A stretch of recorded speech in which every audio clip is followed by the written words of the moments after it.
We spoke about this dispute regarding the smicha, the leaning of the hands on the animals, on the korbanot, on the sacrifices.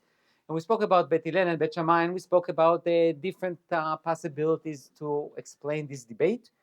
And it was not just a simple debate, it was a 300 years old debate, and became very aggressive between Bet Shammai, the students of Shammai, and the students of Hillel. So we spoke about all those issues. And then I told you that I really meant next week, but I didn't know that we don't have a shiur next week, so we will do it this week. We'll try to give it some kind of a historical perspective as well. So, Professor Orbach suggested the following in Emunot Vedeot. There we go. We'll just make it a little bigger. Okay. רצונם וכוונתם של חכמים לחיות עם שכבות העם הרחבות, להניגן ולהדריכן, נסתייע לא מעט בעובדה שהם בעצמם באו מכל המעמדות והשכבות. היו ביניהם כהנים מיוחסים עשירים, בני בעלי אחוזות גדולות, בני מלאכה עניים, אריסים, איכרים, עובדים שכירים ובני גרים.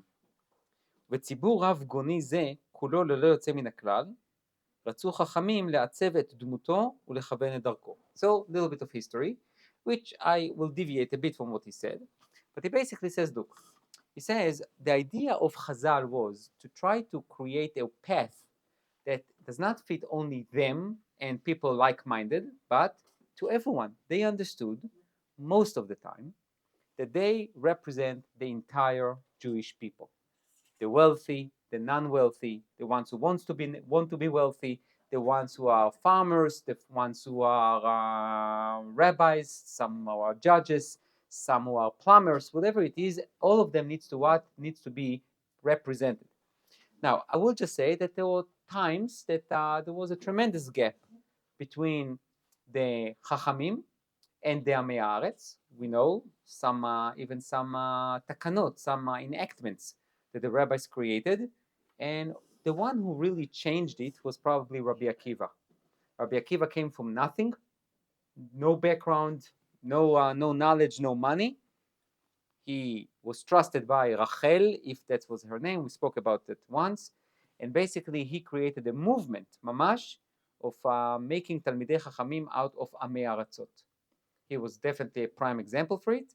And the fact that he had 24,000 students, that it's more than many of the yeshivot that we have today, it means that those people came from somewhere.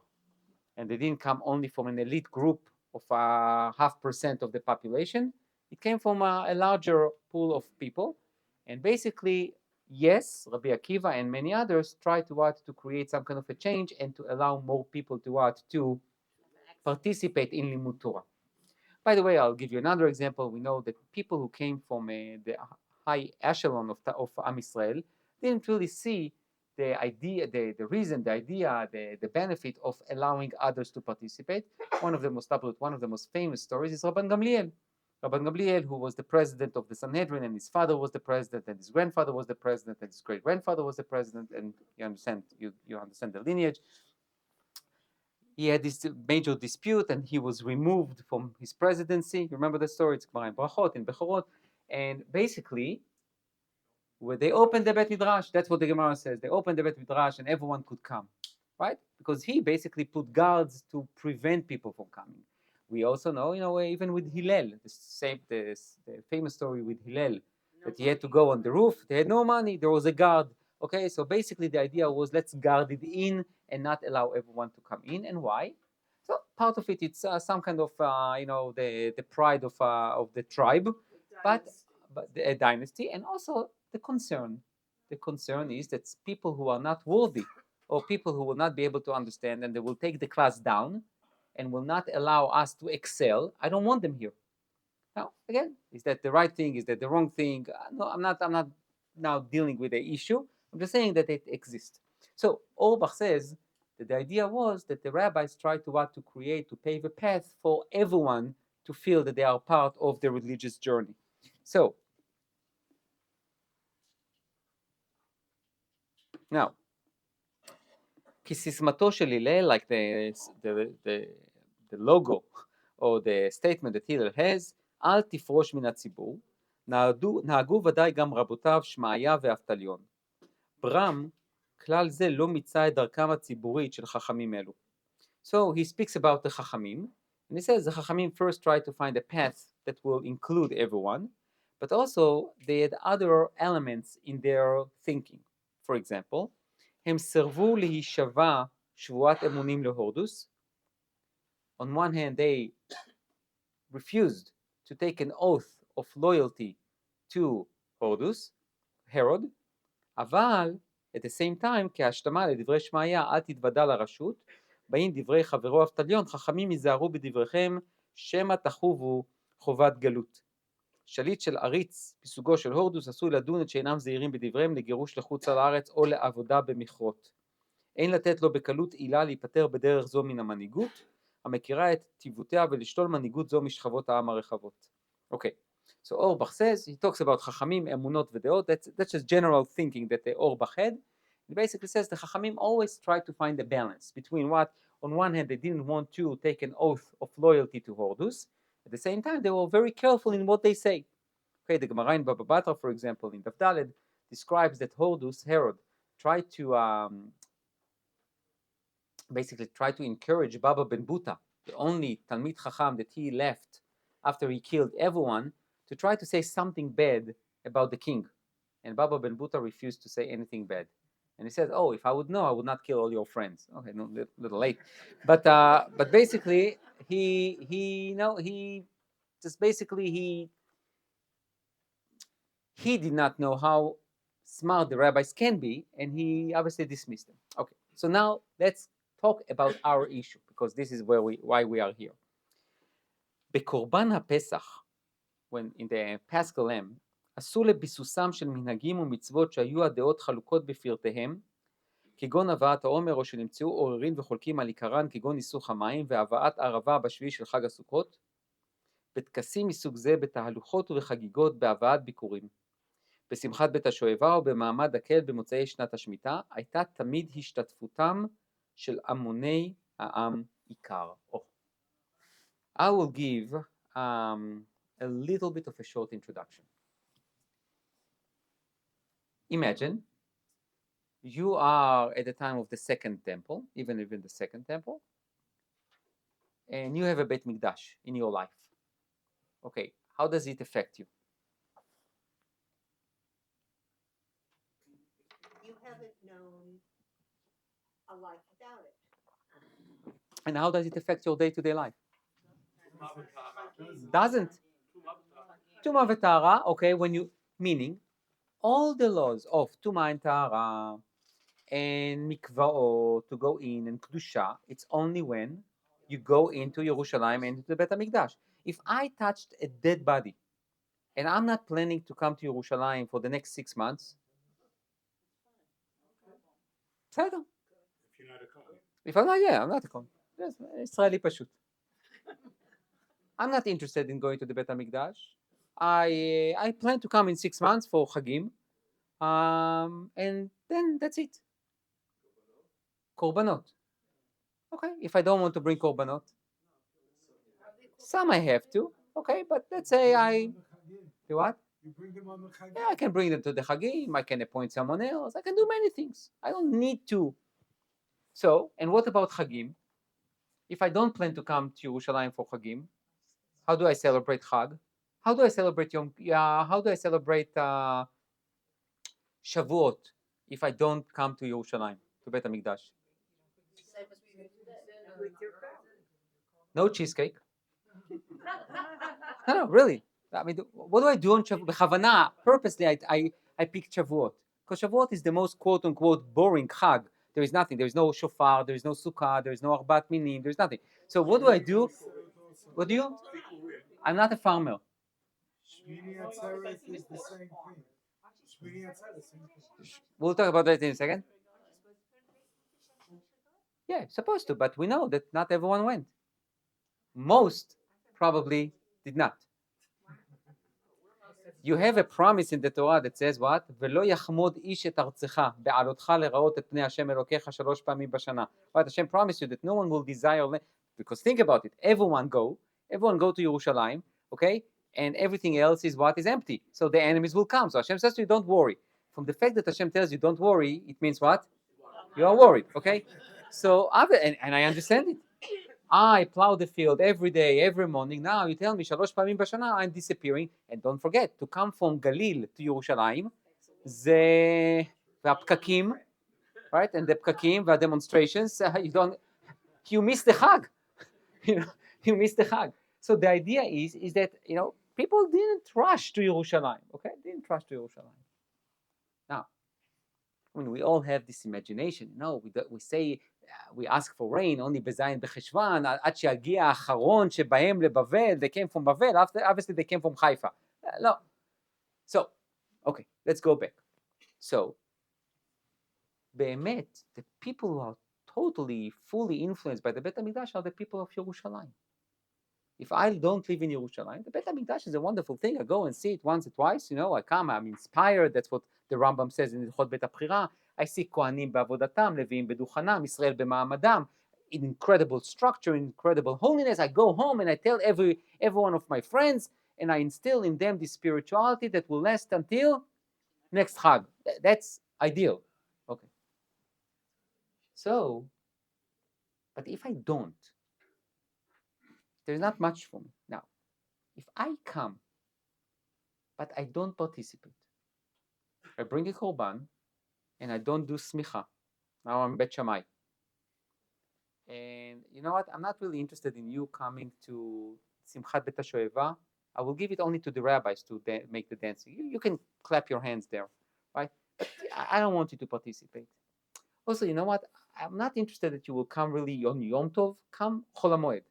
Because Yom Tov, I'm afraid that maybe you didn't purify yourself as you should, so just come Chol HaMoed. Also, on Yom Tov, you might violate some of the laws. So you know what? Just stay home. Just come Chol HaMoed.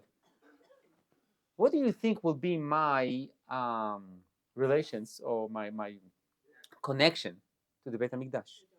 I don't have a place. I don't have a place there. I don't really belong. I can understand that certain things I cannot do. I would love to see the Holy of the Holiest, but you know what? Only once a year, one time, one person. I can understand that, you know what? I can't sprinkle the blood, and I cannot exactly do everything that the Kohanim do. And why? They learned it. There is a special group. I can live with it. But you want to tell me that I can go all the way from Haifa to Yerushalayim with the korban, and the only thing I need to do is what?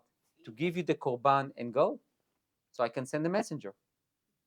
But if you tell me that when you bring a korban, what do you need to do?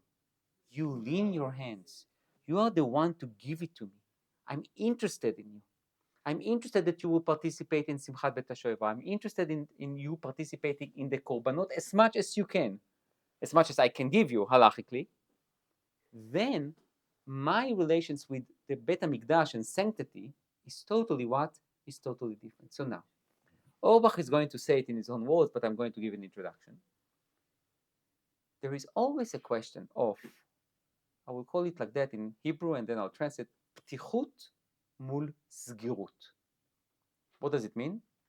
Openness versus seclusion.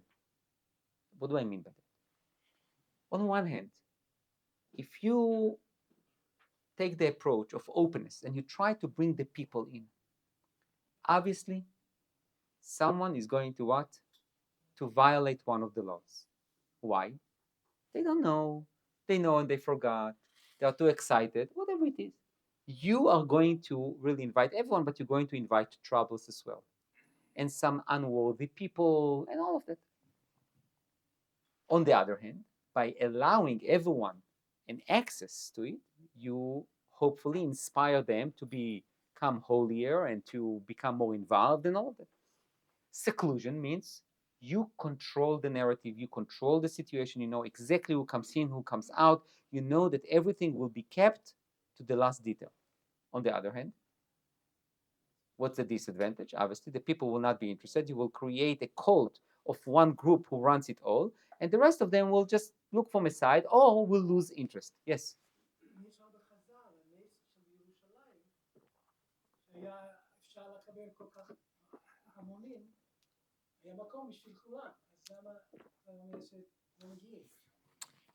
First, no, the English, they ChatGPT now. Okay, so basically the claim was one of the signs, one of the miracles of the Beit HaMikdash was that ba'im omdim tzfufim u'mishtachavim revachim, right? Doesn't say that all of them came. Think geographically. Yerushalayim was what? Maybe 10% of what we have today. Ir David, Beit HaMikdash, so you're talking about what? 7 to 10% of the territory that you have. Take this space, put there 30,000 people, you can't move. Put 100,000 people, you can't move. It's not like our Yerushalayim. So, I am sure that in the time of Bet Mikdash Rishon and Bet Mikdash Sheni, and I know for sure in Bet Mikdash Rishon, how do I know? David counted the people. Okay, he was punished, but he counted the people. Okay, just warriors, age 20 and up, probably and between 20 and 35 or 40, whatever it is, you had more than 100,000 people. So if you bring 100,000 people to this very small geographic place, you have no space to go. So one of the miracles was there was space, but that doesn't mean that 3 million people were there. I'm not saying that it does not mean that, but it definitely is not chayav liot that there are 3 million people there. Even with 100,000 people, you can have the same miracle. That's A. B, it doesn't reflect anything about how many people came. It's just the potential of the place. Okay, like Eretz Israel, kmo tzvi. Okay, so the idea is that we really don't know, but we do have some other documents. It says that not all of them came. Okay, now this machloket of how to approach Torah and halacha started with Shammai and Hillel, and that's going to be the theory. Shammai basically says what? Keep them out of here. Not because he didn't like people. Chas v'shalom. Just says during Chagim, and when it comes to Beit HaMikdash, keep them out. Bring them Chol HaMoed. They can do a little barbecue. They don't need to do smicha. Akol beseder. Hillel says if we're not going to invite them to come for Shabbat, Chagim, and all of that, they will not come at all. And yes, some of them will desecrate something, will violate something, but it's worthwhile the try. This debate that started back then, look at the 21st century. Okay, let me ask you a question. Should the shul be friendly to kids?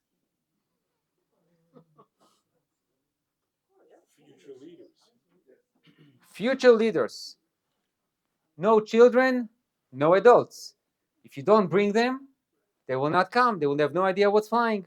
Okay? Right. Good. What's the disadvantage? The adults can't concentrate. The adults cannot, if that was their problem, concentrating. Okay. Okay, so, but maybe the adults cannot concentrate. What else? Noise, right? Mess. You know, all of that, right? Nahon? The rabbi talks, they come to get a lollipop. Nahon? All of that. Nahon? Okay. So what do? So some shows made decisions, no children during davening, during this, and some of those children insisted to come later, and some of those children insisted not to even see a shul, okay? The other approach, many kids felt very comfortable, and they continued to come, and some kids, not all of them came, but I think that approach made shul something which they thought it's not a threat on their lives. So, yeah, I'm not, yeah.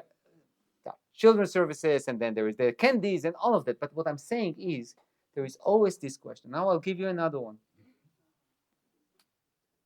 One of the things that Rabbi did, Rabbi Yehuda Nasi, he composed the Mishnayot. I'm not saying wrote, composed it, brought it together. Besides the fact that he violated halacha, which you cannot, quote unquote, write down Torah Shebal Peh, but he did, because et lasot Lashem efer Toratecha, he took a tremendous risk, which was what? Now this holy information that was passed from one rabbi to his student, now it's open to the public. I'm not saying that he put it online, okay? But it's out there. Now, that was 2nd century. Now, you move on, And then you have the printing. The printing was, who was against printing? Church. Why? Access. You break the, what do you call it? The monopoly on knowledge. You break monopoly on knowledge. And then you are not the only smart person, and you are not the only one to interpret the laws. So this is for sure, by the way, if in the, I think in the 14th century, the printing, right, 14th century, and 1400s, right, 15th century. So the 14th, so we went in Germany, so we went to Friedberg, Gothenburg, I don't know, whatever, one of the Berg, and there was Gutenberg. Yes, so they put him on the 1400, but the 1400 a year. But he did this thing with the letters. He didn't invent the printing. Movable type. Yes, something with the, whatever. It's, I think what you said is true. So whatever it is, that definitely caused the Lutherans, the, what do you call them, the Lutherans, to come and to make a revolution, because you could put flyers, and B, you could what? You can translate the Tanakh, the Bible and the Old Testament, to what? To the New Testament, to what? To more people, to the masses. And then when the masses knows, it's not only one group. So we have it in every religion, So basically, look, when you look at history, so obviously Hillel and his approach, and Rabbi Akiva and his approach, proven to be what? Correct. But also it comes with price. Now, with almost every profession that used to be the only sole protector of the knowledge, now the knowledge belongs to everyone. No doctor is being asked now, what do you think? Every doctor is being asked of, what do you think about this opinion or that opinion or the other opinion, right? Rabbis, many times the same thing. Lawyers, CPAs, everyone who used to have the knowledge, the sole knowledge, sole person of that knowledge, it's gone. You are now need to help people to navigate through the options and to sort it out, so try to fit what based on their circumstances. Even that, by the way, might change with ChatGPT and the AI, that I can really read your circumstances to some extent. So basically, Auerbach wants to suggest that this debate between Shammai and Hillel about the smicha was basically a debate about what should be the approach towards the participation of Am Israel in Avodat HaMikdash, in the service of the temple. So let's continue. But Shammai and Hillel both respected the Sanhedrin, wanted the Sanhedrin make these decisions, at least until the Khurban, at least while they were still in Yerushalayim, until the Khurban. Because you cannot really make a decision. Hillel tried, Shammai was aggressive against it, and then Baba Ben Buta brought all the flock and showed that you can do it. You remember that story from the Tosefta? Which means it fluctuates. Even if I believe that I need to take out the knowledge and to invite more people, it might be that it might be that I can change my mind 3 months later when I see something that didn't go well. And me, that I thought about seclusion, I thought that I saw something good in openness. Meaning, it's basically a question about, it's not the only path. There is like the main path and the secondary one. And sometimes they go together, which means this is a question about leadership of a nation. Hillel was Nasi, And Shammai was Avbedim. Avbedim. They could not resolve it. Yeah. There are questions that cannot be resolved. There is no mutar. It's not about mutar asur. Shammai also knows that ein shvut b'mikdash. Shammai also knows all the tricks and the shticks that Hillel has in order to manipulate the halacha, so you allowed smicha on Shabbat. They could also understand the psukim like that, but that's not the issue. The issue is, do I want them here or I don't want them here? Is it worthwhile to bring the nation and to allow them to participate, or just to say, stay out, we will do it for you, and we will find other opportunities to invite you when there is no desecrations and no violations. And there is no one answer. Look, you know what? Whatever. Okay, I will talk about. But you know what? Let's talk about real life. And you know what? Maybe it's a good discussion over the Shulchan Seder or Shulchan Shabbat for sure. Okay? Okay, I'm going to ask a very difficult question. If anyone here has an answer, please don't say it because I don't think there is one answer. Just a food for thought. Modern Orthodoxy. A success story or a failure? Both. And then when, what it is. Depends where you stand. Depends where you stand. Jury is still out. Okay. What do you think? Give me 3 successes of modern Orthodoxy. Oh, well, one is being able to balance secularism and Judaism, Okay, I'm going to. to live in the world, basically. Is that a success? It's a success if you can make a parnassa and live A success you can make a parnassa and still continue to be about a Baal Bait, a good Baal Bait, right? Or even Talmid Chacham. Okay, good. Oh, I'm not saying you need to agree. I'm just trying to. You need to ask yourself those difficult questions. Okay, so first was the success of balance. Yes. all the Rabbanim that came after World War II and what happened in the education in America was a success would not have happened without the modern Orthodox. Why? Because it would have been either very extreme or they would have left. And it rebuilt, in my opinion, it rebuilt the general Jewish community in a big way. Even though We, today you pay the fastest growing movement is not modern Orthodoxy.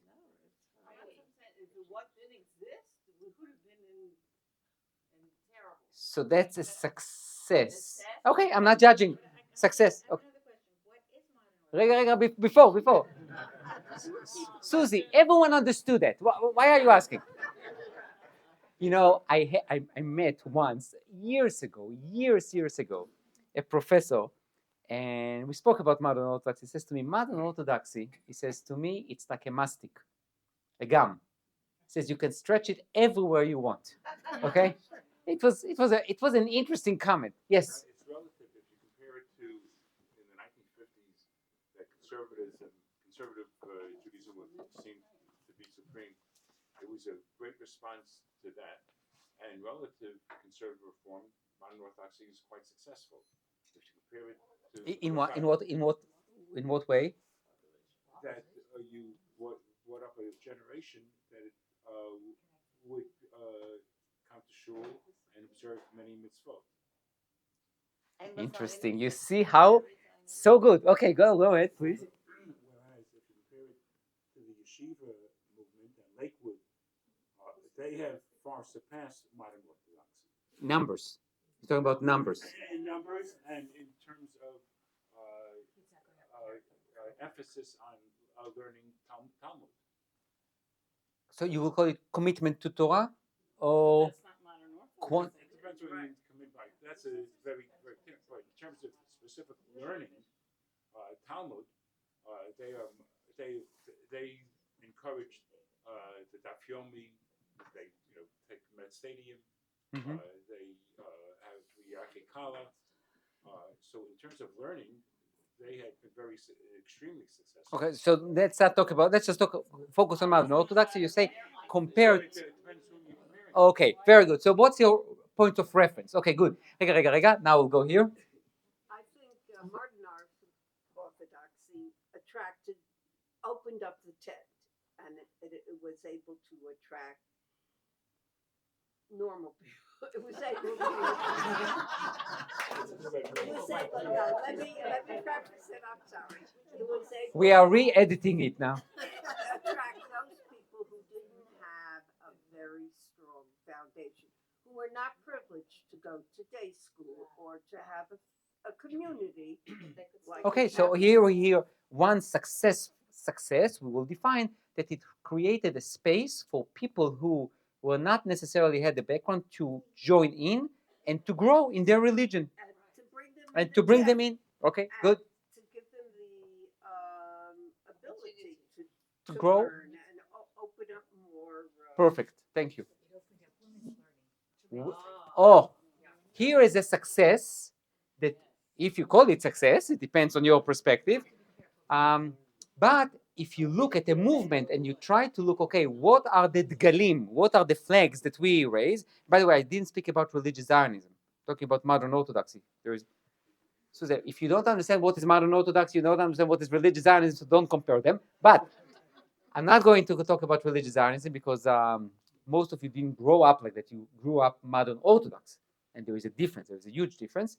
Modern Orthodoxy also came along to some of the points that religious Zionism believe in, but we're not going to discuss it now. But women learning. Okay, women learning, that's definitely, when you look at modern Orthodoxy versus yeshiva world or Haredi, Hasidi, whatever, definitely women learning in modern Orthodoxy became a value, an erech, not just something. Okay, very good. So now, yes, one more. So I grew up in Chabad, and there's a lot of women's learning in Chabad, and they're able to attract a lot of different people. Different learning. And some people are modern Orthodox, some people are not, but it's also like a... Okay, so I'm not going to talk about Chabad because they have their own movement. Okay, they're not part of modern Orthodoxy. There's a lot of women learning. Well, Haredi, there's a lot of women learning. I'm not talking about shiurim. I'm talking about women learning in highest levels of Talmud and everything else, like men, mamash like men. That's what I'm talking about. Not women going to a shiur. Yeah, that's everywhere. Yes.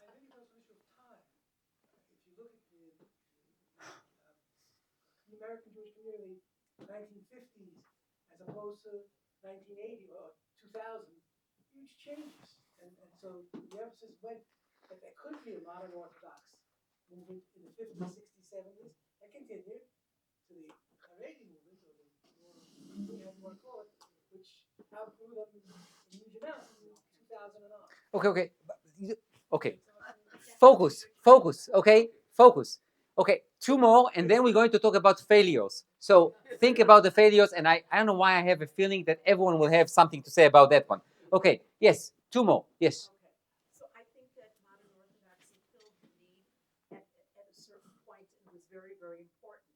However, I don't see modern Orthodoxy reproducing itself, because if we look at many of the families who raise their children modern Orthodox, the children are going more towards the right. And so that, you know. Sorry, guys. So what's this? So you're talking about failure now, or success? Continuation. I'm talking about stagnating. You know, that it didn't continue as failure. Okay. Not a failure. That's a So it's a so before the failure, okay? The success, it allowed people to go to universities, get a secular education, and go into professions and businesses, which, without modern Orthodoxy, that probably would not have occurred. That's, and also supported a And lot of retain the the Excuse Yiddishkeit. me. Okay. So let's. Okay, you know what? I need to be stronger. Each one of you gets one sentence.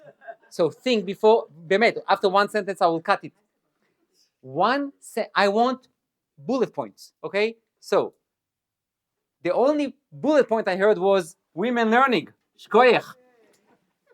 But that's what I want. Yes. Sort of what was said before, Rabbi, that you see doctors, you see lawyers, and still observing Torah mitzvos have an impact on Zehu. everybody in the company. Good. That was a long sentence. It was like a Aseret Bnei Haman. But it was shorter than others, so you get it. So one, women learning, creating a model of being emerged. I don't want to say balance, because balance is almost like 50-50, or say it might be that someone is still modern Orthodox, but he opens the Gemara once a week, okay?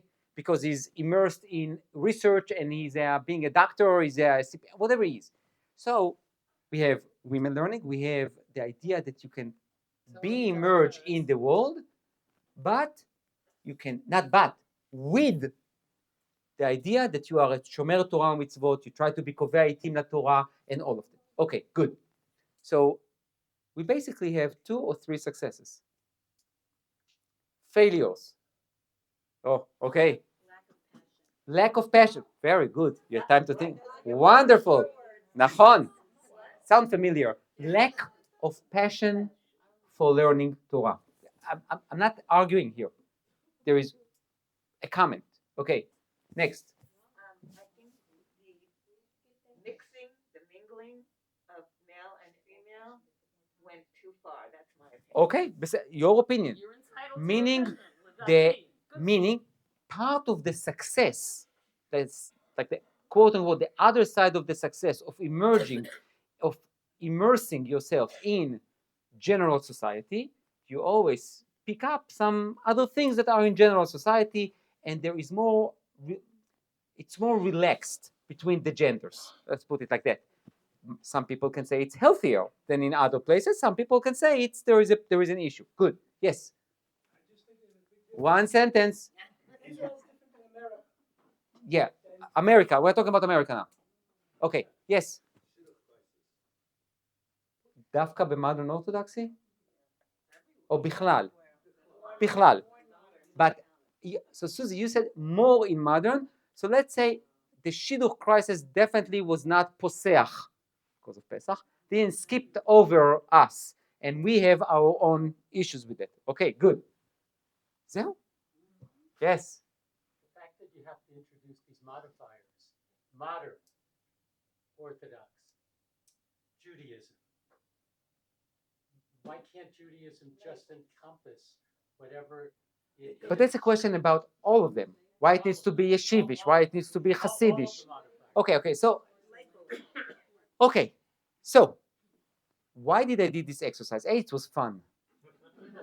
And you really should talk to your children and grandchildren, and if you are blessed to have great-grandchildren that can talk to you back, you should have those conversations, because I learned that if you don't ask the questions, it's like any other company. If you don't ask the real tough questions, and you are not willing to admit mistakes and problems, with some, you can't do anything about it, okay?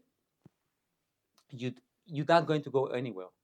And I think I mean, I see people, I'm sure all of you had your own professionals and professions and then whatever. I'm sure you accomplished one or two things in your lives. And I think you all know from your own personal stories or from others that, if you don't ask those questions and you don't do a reevaluation, your company is going to go down the drain. Okay, now, so the same thing with the movement. Sometimes we can solve it. And sometimes something that started as A is going to evolve into B, keeping some of the values and some of the flavor and the taste and the color, but it's going to be something else. You mentioned Chabad. I will tell you, one of the things that I really appreciated at the Rabbi Milubavitch's insight into the parasha was something that he wrote about Parashat Vayelech. He wrote something very interesting. He said, and Chabad, by the way, is a prime example for it. They were the first one, Bemet, from everyone, to realize the tremendous power of internet. Online educational programs, because of the shluchim. I mean, you don't have a Jewish day school in Kathmandu, okay? So the shluchim in Kathmandu and the shluchim in Thailand, they all have one educational system, and they all learn together. And then at the age of 12, 13, whatever, they send them to a Chabad school or somewhere. So the thing is that they recognize that power to reach out to the masses. And by the way, I didn't do a research on Chabad, but my guess, Chabad was never the largest Hasidic movement. It was whom? Satmar, Ger. Even today, there are still, but Chabad became, if you ask a person who is a Hasid, Chabad. Because they reached the masses, and also they got into really the food business, which bring people together. So, I mean, in Thailand, Kathmandu, Thailand, whatever, they have 3,000 Israelis who are going to celebrate Pesach. It's a lo human. I'm not discussing Chabad. I just want to say that the Rabbi said on Vetzavet Yehoshua, Hu yavi otam el haaretz. He says, Moshe gives to Yehoshua all this power, knowing that it's not him bringing them to the land, it's Yehoshua. Yehoshua is going to take the Torah that will not change, but the circumstances will change. And Yehoshua is expected to do what? To take this ancient Torah that will not change, quote unquote, and what? And implement it in different circumstances. And then Yehoshua will order the Skenim to do the same, and the Skenim to Nevi'im, which means how do you, and I'm going to say something, how do you fit the Torah to the circumstances, not by changing it, but by finding in the framework of Torah something that will talk to the new generation. So basically, now what many other movements do, Chabad already did 30 years ago, 20 years ago, okay? So there is a reason why when you ask a question online, one of the first things that comes is what? Chabad online, Chabad.org, whatever it is. Why? Because they were there for many, many years, and they probably paid Google to be on the first on the top of the search. Probably. You can't get on the top if you don't pay sponsorships for that. Believe me, that I know. So the thing is, and there's nothing wrong with that, by the way. There is nothing wrong with it. If you want to be the address for Judaism, beseder, you do whatever you need. So the idea, there's no criticism, there's no judgment. I'm talking about facts. So it starts with Shammai and Hillel, not online discussions. I'm talking about the idea of what do you do? Do you open it to the public, and then you try to attract them and to interest them and to help them, or you try to create a secluded group? Now, I will tell you that sometimes when you open the gates, you dilute the message. And that's definitely one of the claims that many people has. You need to dilute the message in order to what? To attract people. Lehavdil elef alfei avdalot. And those are facts. Again, now no judgment and no criticism. But Christianity started as what? Judaism. Jesus himself says, I didn't come here to change anything. He was just more machmir in tahara, mikveh, tzedakah. He was against the corruption in the Beit HaMikdash, and he could join many other Jews who demonstrated with him. The thing is that I think it's 100 years later, Paul didn't see Jesus. He saw a potential in this religion, and then they opened it up more for the pagans, and therefore they created some kind of holidays that will attract the pagans, that will quote unquote include them. And then there is a deviation, and from Judaism they became something that we could not tolerate anymore. Now I used b'chavana this very extreme case in order to show that what? Too much openness, or whatever, too being too open, it's and pick, yeah, so you need to dilute it. We don't want circumcision. We want to eat pigs. Because look, when you talk to pagans and you tell them, okay, let's circumcise you, I don't think they are running to you. Okay, so or you need to keep A, B, and C, and you need to be restricted. I don't want that. I want to be part of something that it's easier, and it will. And by the way, when you read the history of Christianity, it's really fascinating. It was not that easy. They were chased by the Romans. They were chased by the Jews.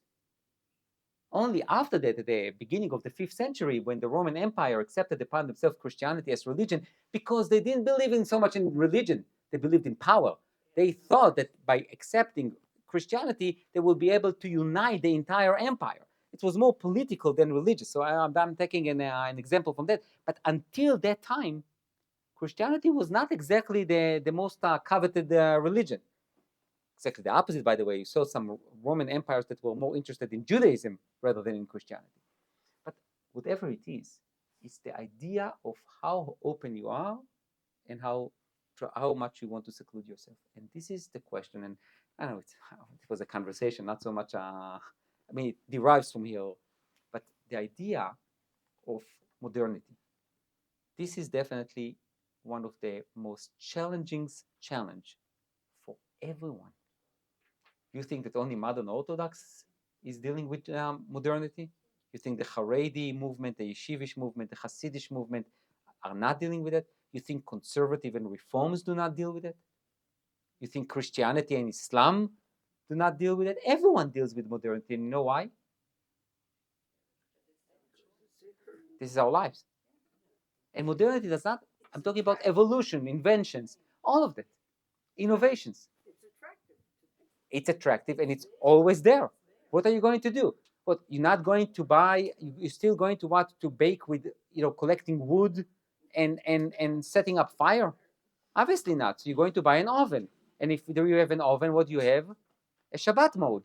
And if you have a Shabbat mode, you say to yourself, and I have 2 days, so what do I do, right? So everything changes. It's not like the only things that is constant is change. So therefore, you need to always try to evaluate your way, and it's not going to be the same like what you did 5 years ago. I can assure you that you all going to buy Pesach products this year that you didn't buy 10 years ago. I'm not talking about smaller packages. You will going to buy other things because things developed and they've got a different hechsher, and שנה שעברה לא אכלנו את זה. So, in conclusion, there is no conclusion. In conclusion, this debate over smicha, which was, I took it a little bit through a journey. I know it was a little hard. Some of the Gemarot were a bit complicated, but you did well. I think it brought us to the question of reevaluation of our own lives and our own derech, and to see what we can fix, what we can add, what we can probably should leave behind, but also to understand that this machloket of how open should we be and how secluded should we be, it's a question of life that, by the way, can change also every day. So, זהו, a lot to think about. חג שמח.